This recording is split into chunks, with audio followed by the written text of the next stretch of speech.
Boa noite a todos. Boa noite. Primeiro, gostaria de dar parabéns para casa, entrou na era digital, não é? Começou com as transmissões, isso é ótimo.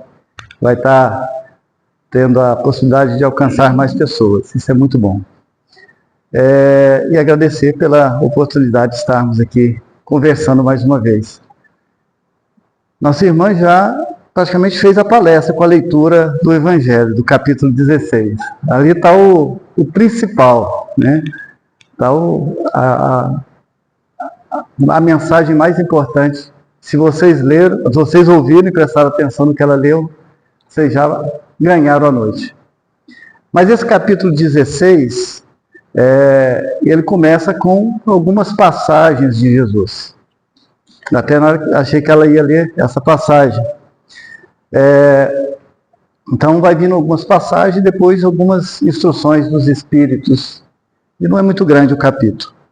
Bom, eu queria ler a primeira passagem que tem, ela é bem pequenininha, para nós começarmos a refletir. Ela diz assim: ninguém pode servir a dois senhores, porque ou odiará um e amará o outro, ou se prenderá a um e desprezará o outro. Não podeis servir simultaneamente a Deus e a Mamon. Olha, o pessoal sabe de cor, né? Eu preciso ler ainda. Mas o que é Mamon? O passar do tempo, né? As transcrições, os costumes, essa palavra Mamon foi tomando um sentido assim meio distorcido, vamos dizer assim. Talvez, quando eu perguntei aqui, alguém deve ter pensado, é o Satanás, é o demônio, é uma entidade maléfica. Alguém pode ter pensado, um espírito ruim, alguém pode ter pensado mais ou menos isso. Mas Mamon não tem nada a ver com isso. Mamon, se nós formos na definição, na raiz da palavra, Mamon nada mais é do que riqueza. Trazendo para os dias de hoje, dinheiro, fortuna, ou ainda mais para a linguagem da doutrina espírita, né? Os bens materiais. Então esse é Mamon. Então, essa passagenzinha de Jesus, essa fala de Jesus, está nos dizendo que eu não posso servir a dois senhores, a Deus e a riqueza. Vamos usar a palavra riqueza. Ou a Deus e aos bens materiais. Porque eu vou amar um e odiar o outro, ou eu vou desprezar um, né, para poder ficar com o outro. Mas vejam o verbo que ele usa. Não podemos servir. Não tem como eu servir a Deus, que é espírito, e a Mamon, que é a matéria. Eu tenho que escolher um caminho. Qual caminho nós estamos escolhendo? Já começa, né? Temos que pensar. Porque se eu escolhi o caminho da espiritualidade, se eu escolhi Deus, naturalmente a matéria vai ter pouco valor para mim. Se eu escolhi a matéria, naturalmente eu vou ignorar a parte divina. Ao ponto, às vezes, alguns até de negarem a existência de Deus. Alguns acreditam, concordam que existe Deus, mas não seguem suas leis, não seguem seus mandamentos. Logo no próximo item, o item 2, nós não vamos ler, é um pouquinho maior, mas nós vamos relatar, é um caso diferente. Lá diz que um mancebo, né, um jovem, um homem, chega até Jesus e pergunta para Jesus o que é necessário para ter o reino dos céus. Aí então Jesus pega e diz para ele, segue os mandamentos da lei. Quando nós lemos ali no Novo Testamento, em lei, ele está sempre falando do Velho Testamento, das leis mosaicas. Principalmente dos 10 mandamentos. Mas o jovem mesmo assim pergunta, mas quais leis? Quais mandamentos? E aí Jesus começa a citar alguns mandamentos para ele. Não matarás, não adulterarás, respeitar pai e mãe. E ele vai falando alguns e termina com amar o próximo como a si mesmo, que não está nos 10 mandamentos, mas está no Velho Testamento. Então, para nós termos a vida eterna, basta nós seguirmos a lei. Olha que não é simples. Mas o jovem não se conforma, ele quer mais. Aí ele diz assim, não, mas desde que eu atingi a minha juventude, mocidade, ele coloca lá, dependendo da interpretação, eu já venho fazendo tudo isso. Será que nós já estamos fazendo tudo isso? Algo ainda me falta? Ele pergunta para Jesus. E aí, então Jesus faz uma colocação interessante. Se queres ser perfeito, vai, vende tudo o que tens e me segue. Veja que Jesus, ele aumentou o nível. Uma coisa é você acessar os reinos dos céus. Você que quer reino do céu, dentro da doutrina espírita, a gente sabe que não necessariamente é um local, mas um estado de espírito, você viver em paz, em tranquilidade com a sua consciência. Se você estiver cumprindo os mandamentos, você vai estar no reino dos céus. Independente se você mora em Goiânia, em Brasília, se está encarnado ou desencarnado. Mas se quer ser perfeito, aí você tem que fazer um pouquinho mais. Essa é a colocação que Jesus propõe. E aí, mas continuando lá, diz assim que esse jovem então vai embora entristecido, porque ele possuía muitos haveres, uma fortuna, muitos bens materiais. Então é um caso para nós pensarmos. Inclusive a respeito... Não, aí continuando ainda, né? Aí ele diz que esse jovem vai triste porque ele possui muitos haveres. E então Jesus diz aos seus discípulos que é muito difícil um rico entrar no reino dos céus. Digo-vos ainda que é mais fácil um camelo passar por um buraco de uma agulha do que um rico entrar no reino dos céus. E aí muitos pegam essa passagem, né, e coloca o dinheiro, os bens materiais, como algo proibido. Algo que quem tem está condenado ao reino, né, dos infernos, vamos dizer assim. A arder eternamente, né, no inferno. Mas felizmente a doutrina espírita, esse capítulo 16, e algumas questões ali do Livro dos Espíritos, questão 810, 11, 12 e seguintes, nos esclarece muito a respeito dessa questão da riqueza, ou não, ter ou não ter essa danada, né? Mas quando ele fala que o rico, é muito difícil ele entrar no reino dos céus, vejam que Jesus não diz que ele não entra no reino dos céus. Ele diz que é difícil. Uma das interpretações para essa agulha pela qual o camelo deve passar, uma delas, existem muitas, né? Que a gente tem que contextualizar, entender por que Jesus disse isso. O que era uma agulha? O que era um camelo? Porque nós não temos camelo aqui em Goiânia, né? Alguém tem? Acho que não, né? Não temos camelo, não sabemos nem como é que ele se desloca, a dificuldade, a facilidade. E o que era uma agulha? Então, uma das interpretações para esse trecho é que Jerusalém era uma cidade toda cercada, toda murada. E as entradas principais, em determinado momento, mais para o final do dia, elas eram fechadas para evitar saques, evitar bandidos entrar na cidade. E ficavam pequenas entradas, bem pequenas, baixas, onde o homem conseguiria passar facilmente. Mas para um camelo passar, ele teria que dobrar as pernas. Só que ele dobrando as pernas, ele não consegue andar. Então ele praticamente teria que ser arrastado para passar. Então é difícil do camelo passar por essa porta pela qual eles chamavam de buraco de agulha.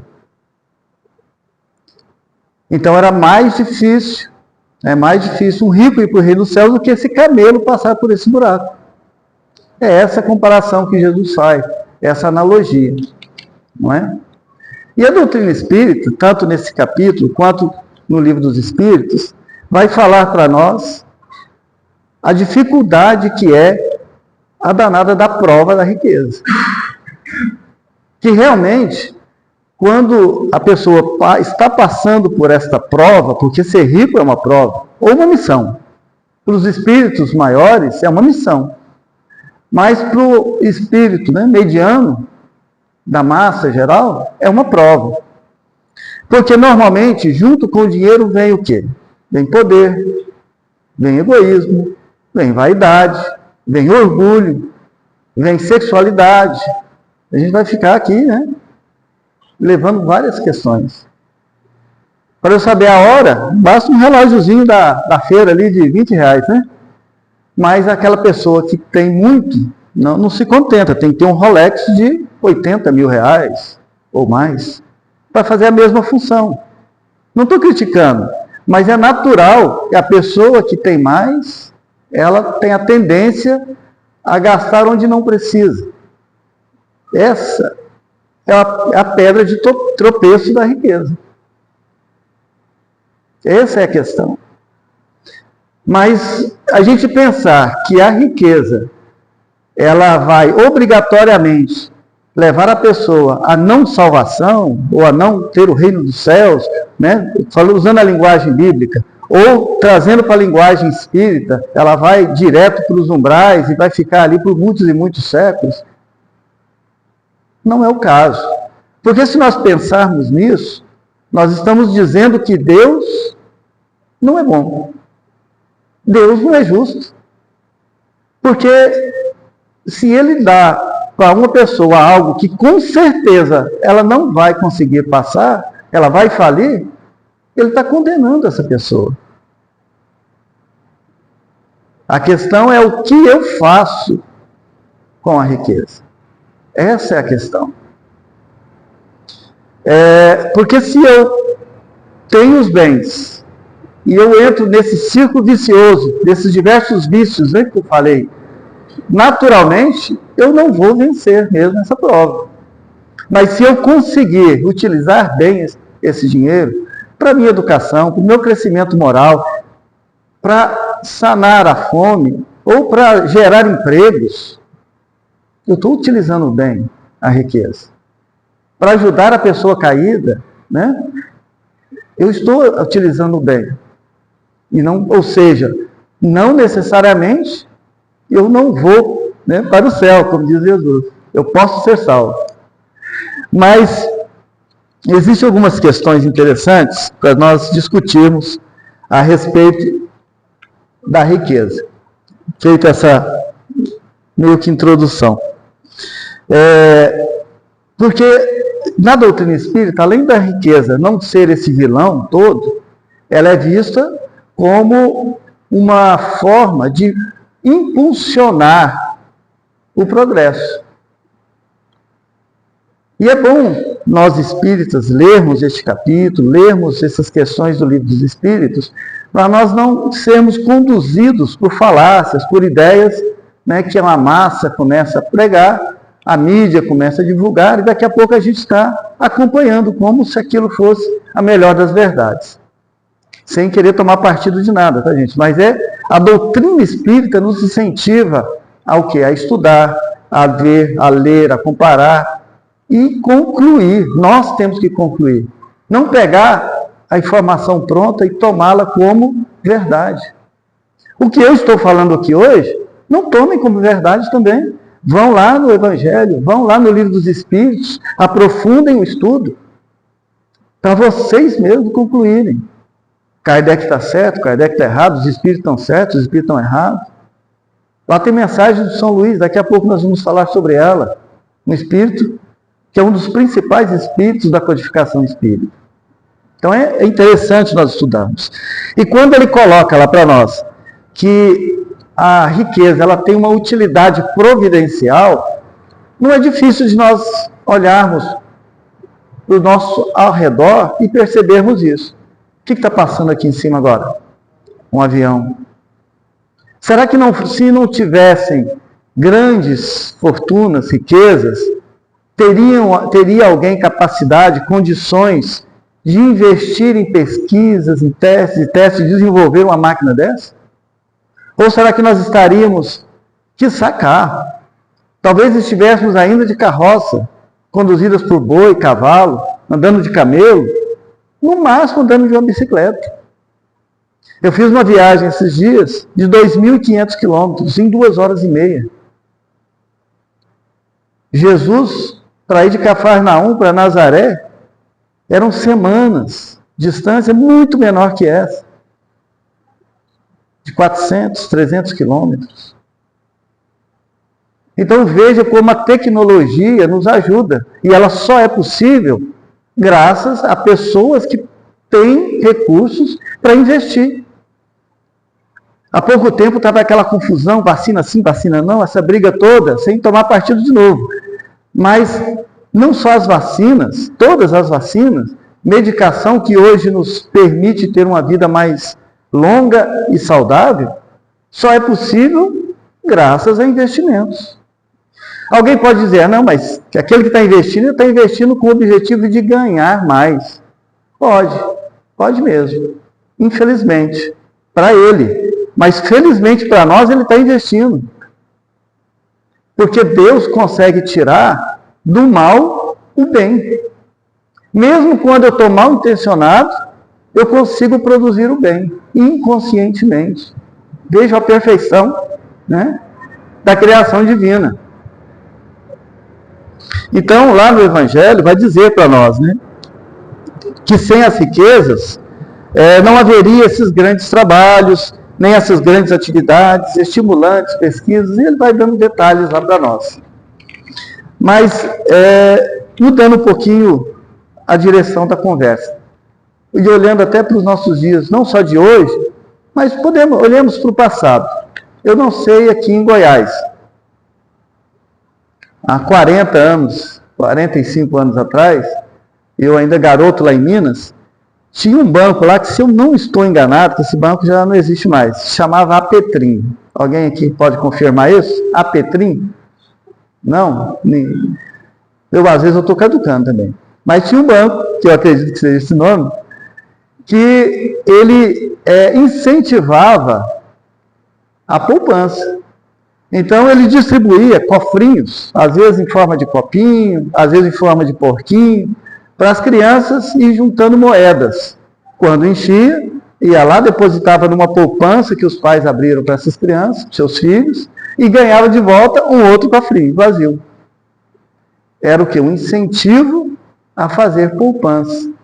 Então, se nós observarmos, já está na nossa cultura essa ideia de acumular. Hoje tem nome mais bonito, né? Hoje a gente chama de educação financeira. O nome mudou. Que não é a mesma coisa.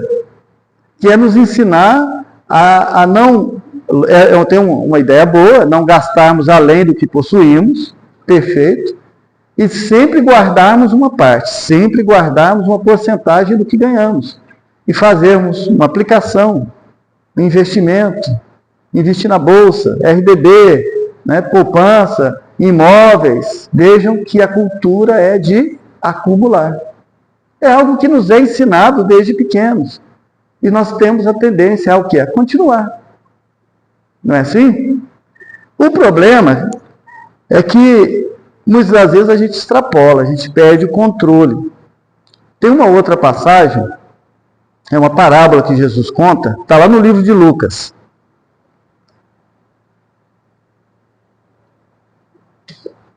Que Jesus diz assim que existia um senhor, né, um dono de terras, e que ele olhava para a sua plantação e viu que ela tinha produzido extraordinariamente muito além do comum. E ele então estava pensando consigo mesmo, né, o que eu vou fazer com tudo isso que eu vou colher? Eu não tenho onde guardar. Aí ele teve uma ideia, já sei. Vou derrubar todos os meus celeiros e construir celeiros ainda maiores.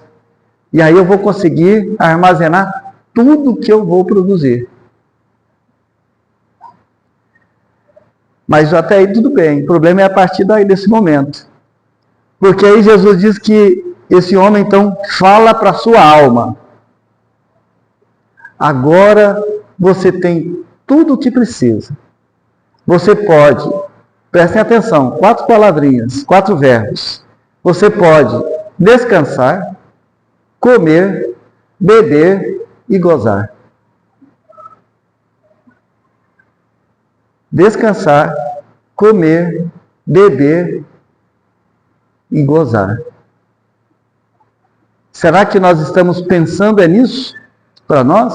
Mesmo conhecendo a doutrina espírita, e que nós sabemos que nós espíritos não paramos de trabalhar nunca, né? Algumas pessoas até brincam com isso, porque é o trabalho que faz com que a gente cresça. Não que não devamos descansar, não que não devamos nos alimentar e ter prazeres, mas tudo dentro de um limite. E nessa parábola, então Jesus continua ela dizendo assim, e aí Deus, vendo aquilo, diz: insensato, esta noite mesmo será chamado a sair do próprio corpo, desencarnará. Então, para que acumulaste tanto? Para que acumulamos tanto? Hoje chegamos ao ponto de trabalhar em 2, 3, 4 empregos. E não temos tempo para os filhos, não temos tempo para a esposa, não temos tempo para o esposo, não temos tempo para os pais idosos, não temos tempo para os amigos. Chegamos na casa espírita, acaba a reunião, sai todo mundo correndo. Chega em cima da hora e sai correndo. Não sei se aqui é assim. É uma tristeza minha na casa que eu frequento. Essa tentativa de fazer com que, calma, vamos nos conhecer. Vamos saber dos problemas um do outro, porque precisamos um do outro.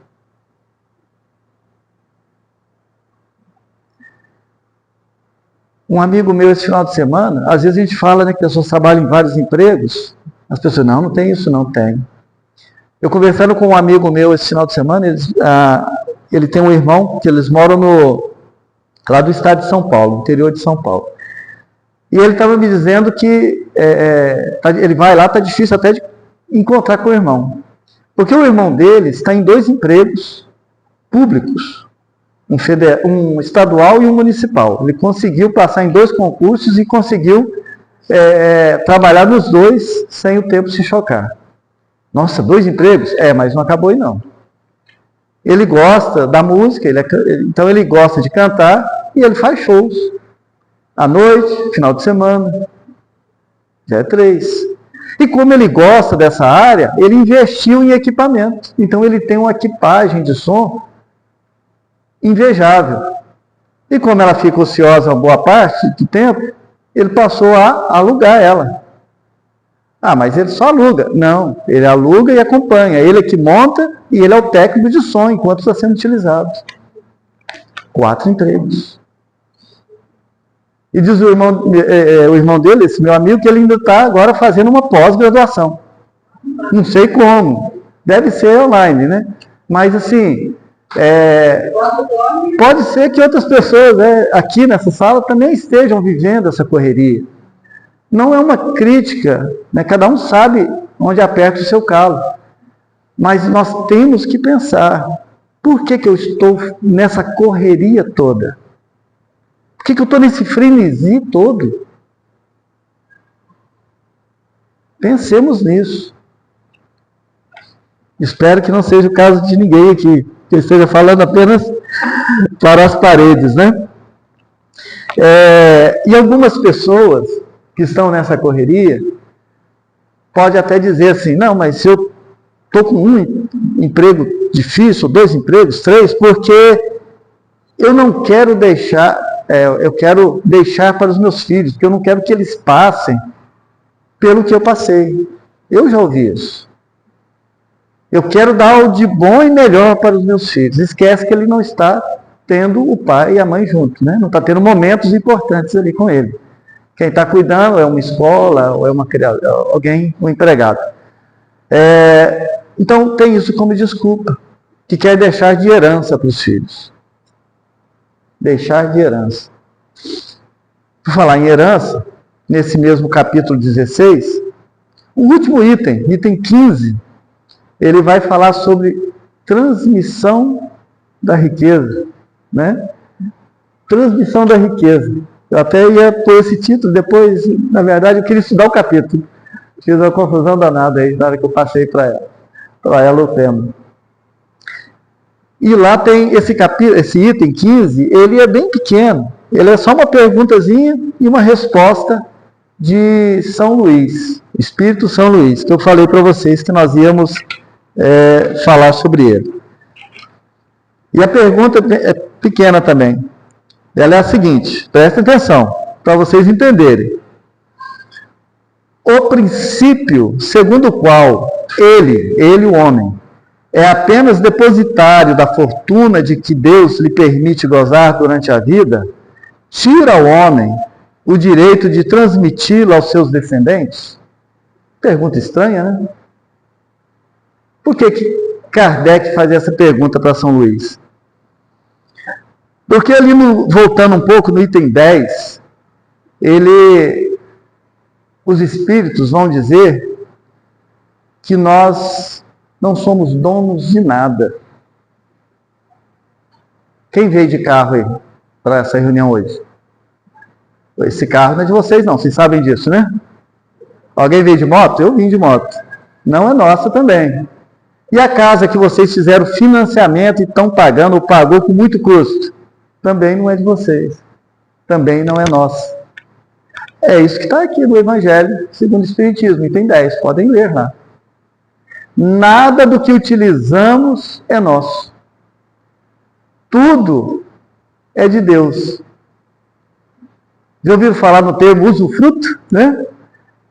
Ele nos permite utilizar. Alguns utilizam bem, alguns utilizam mal. Está lá, dessa forma.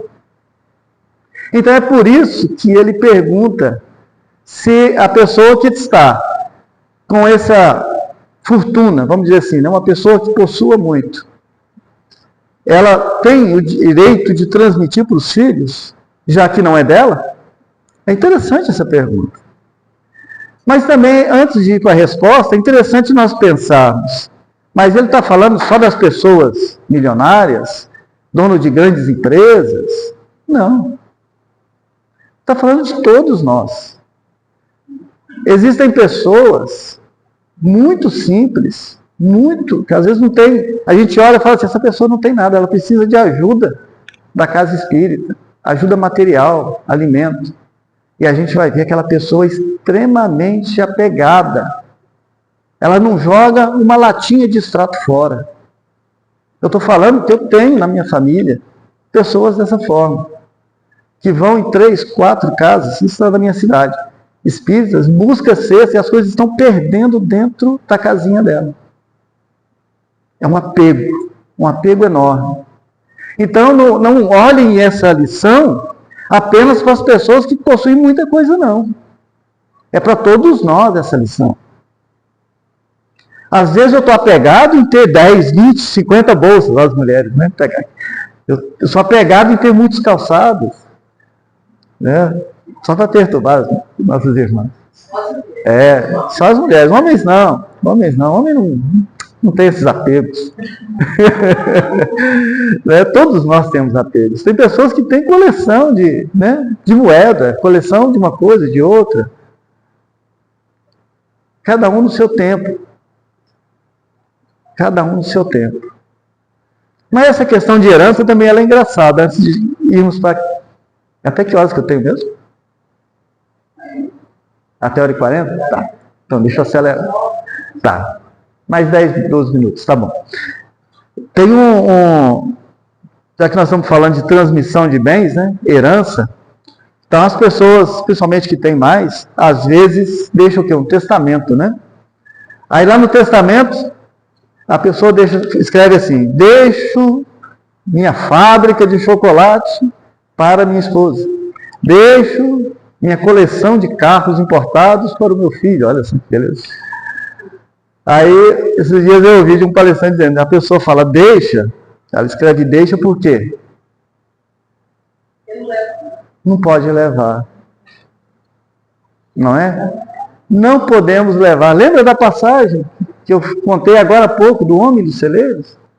O apego, né?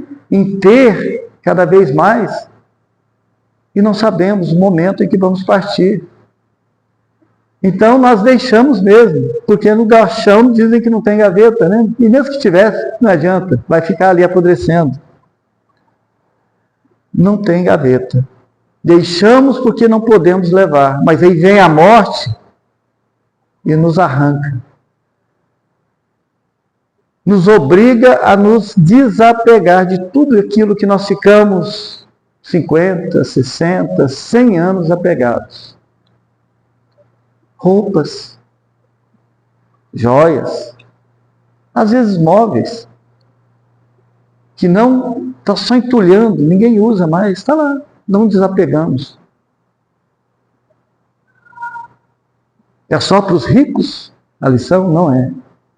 É para todos nós. E aí voltando então, e aí se não desapegamos em vida, desapegamos na morte, né, gente? Então, indo na questão, essa eu preciso ler ela para vocês. Então, de novo, o princípio segundo o qual ele é apenas depositário da fortuna de que Deus lhe permite gozar durante a vida, tira ao homem o direito de transmiti-la aos seus descendentes? A resposta de São Luís é: o homem pode perfeitamente transmitir por sua morte, no momento da sua morte, aquilo que ele gozou durante a vida. E aí ele faz um complemento interessante. Porque o efeito desse direito está subordinado sempre à vontade de Deus, que pode, quando quiser, impedir que aqueles descendentes gozem do que lhes foi transmitido. E aí ele vai dizer, e é por isso que muitas pessoas que recebem como herança, né, grandes fortunas, em pouco tempo, ela escapa de suas mãos. Ela voa. Porque essa questão de ter uma herança, ela está subordinada a alguns condicionantes. Ele coloca aqui a vontade de Deus. Aí dá assim, para a pessoa que às vezes interpreta de uma forma muito literal, pode pensar, então Deus favorece, Deus não é bom, Deus não é justo. Vamos voltar lá naquela questão, né? Porque ele permite que a pessoa A tenha muito, mas não permite que o filho tenha aquela herança, que ele vai viver na miséria. Está castigando ele, está beneficiando o outro. Não é isso. Nós temos que fazer essas leituras à luz da doutrina espírita.